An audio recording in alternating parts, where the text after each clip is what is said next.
Olá pessoal, bem-vindos a mais uma atualização do cenário econômico da BTG Pactual Asset. Vamos começar falando sobre os principais destaques do mês de agosto e também sobre o nosso cenário para frente.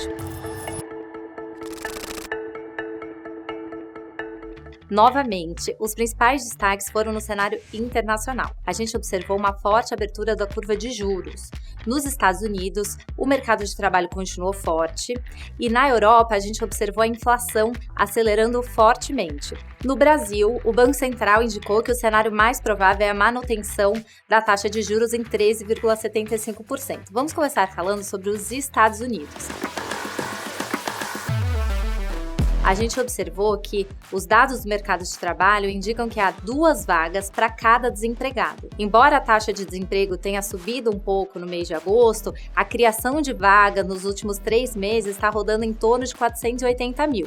Então, o mercado de trabalho forte. Embora a inflação tenha desacelerado um pouco no mês de julho, e a nossa avaliação é que agosto também deve desacelerar, as medidas alternativas de inflação continuam indicando um nível bem acima do consistente com a meta.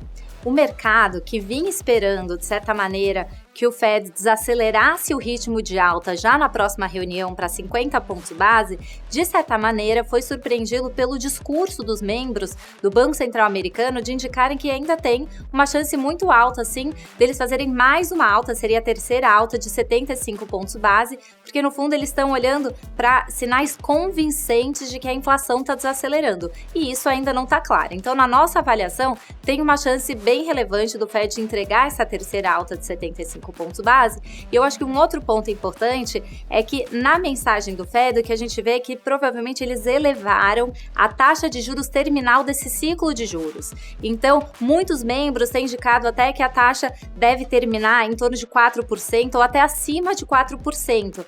No nosso cenário, a gente vê a taxa de juros terminando esse ano em torno de 4%, mas a gente acredita que no primeiro trimestre do ano que vem a taxa vai estar em 4,5%. Então, os discursos também foram na linha de que, olha, a taxa de juros ela deve subir para um nível mais alto do que as pessoas estavam esperando e, além disso, ele deve ser mantido por um período prolongado no sentido de tentar realmente trazer a inflação que está muito alta para a meta. Na Europa, os dados de inflação foram muito altos. A inflação está rodando agora em 9,1%, acelerou. E quando a gente olha para o núcleo, aquele que exclui os itens mais voláteis, como alimentos e energia, acelerou de 4% para 4,3%. Na nossa avaliação, a Europa está nesse ponto inflacionário no momento em que os Estados Unidos estavam ali no segundo trimestre, quando a inflação estava acelerando e a gente não sabia qual seria o pico. Esse é exatamente o momento que a gente vive na Europa. Eu falei que a inflação está em 9,1% e a nossa avaliação é que vai subir para 12%, mas tudo depende do preço do gás. O gás subiu 20% no mês de agosto, ele chegou a subir até 60%, mas no final do mês, o ministro de Energia da Alemanha, ele indicou que o estoque de gás na Europa estava subindo num ritmo mais alto do que o esperado, mas isso em grande parte porque a demanda tem caído muito em resposta ao preço do gás que está muito alto. A nossa avaliação é que tem um risco desse preço do gás continuar subindo, até porque o fluxo de gás que vem da Rússia para a Europa, que estava rodando ali em 20%, ele foi interrompido no final do mês de agosto para manutenção. A expectativa era que durasse 3 dias, mas pode ser que agora o tempo seja indeterminado. O estoque atual de gás não vai ser suficiente para a Europa chegar em abril, maio do ano que vem com um estoque suficiente, provavelmente ficaria muito próximo de zero. Então, novas medidas de restrição de demanda teriam que ser anunciadas para equilibrar esse estoque de gás. Olhando para o Banco Central Europeu, de um lado, eles têm atividade econômica mais fraca e os indicadores já mostram uma desaceleração, já em antecipação ao efeito que essa questão do gás está tendo no sentimento dos empresários, dos consumidores. Por exemplo, no terceiro trimestre a gente espera já uma retração do PIB da Europa.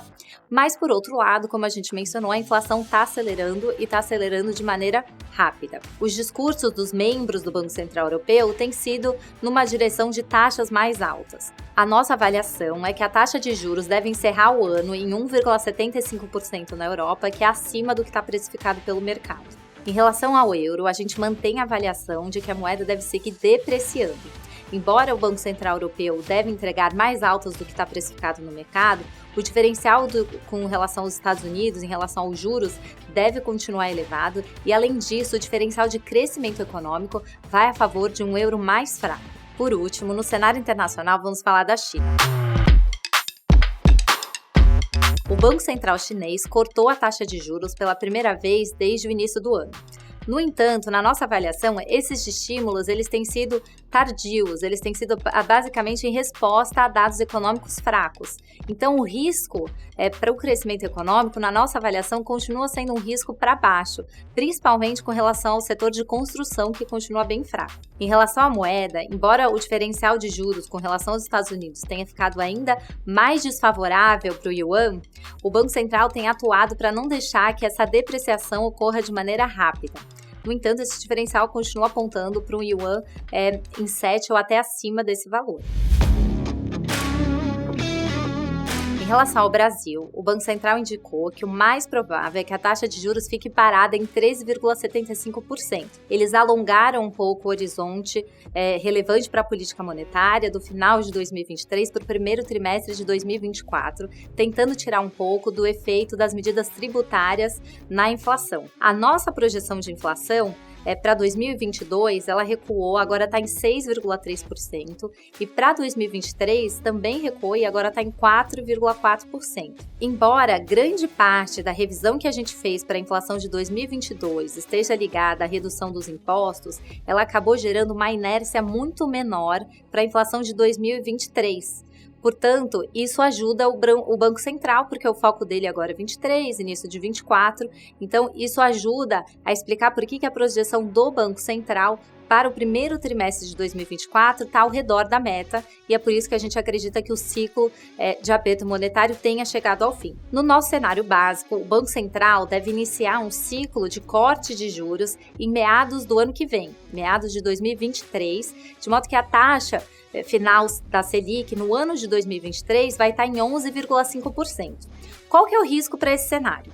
Quando a gente olha para a inflação de serviços, para o núcleo de serviços, ou seja, excluído itens voláteis como passagem aérea, ele está rodando em 9,8%. Quando a gente olha para o mercado de trabalho, a gente vê que o mercado está super aquecido, com uma taxa de desemprego baixa, abaixo do nível pré-pandemia, e a atividade econômica, que é o leading, que vai liderar os movimentos no mercado de trabalho, ainda continua forte. O PIB do segundo trimestre foi forte, a produção industrial de julho também mostrou uma alta de 0,6%. O nosso cenário é que a taxa de desemprego vai subir ao longo do ano de 2023, mas muito lentamente.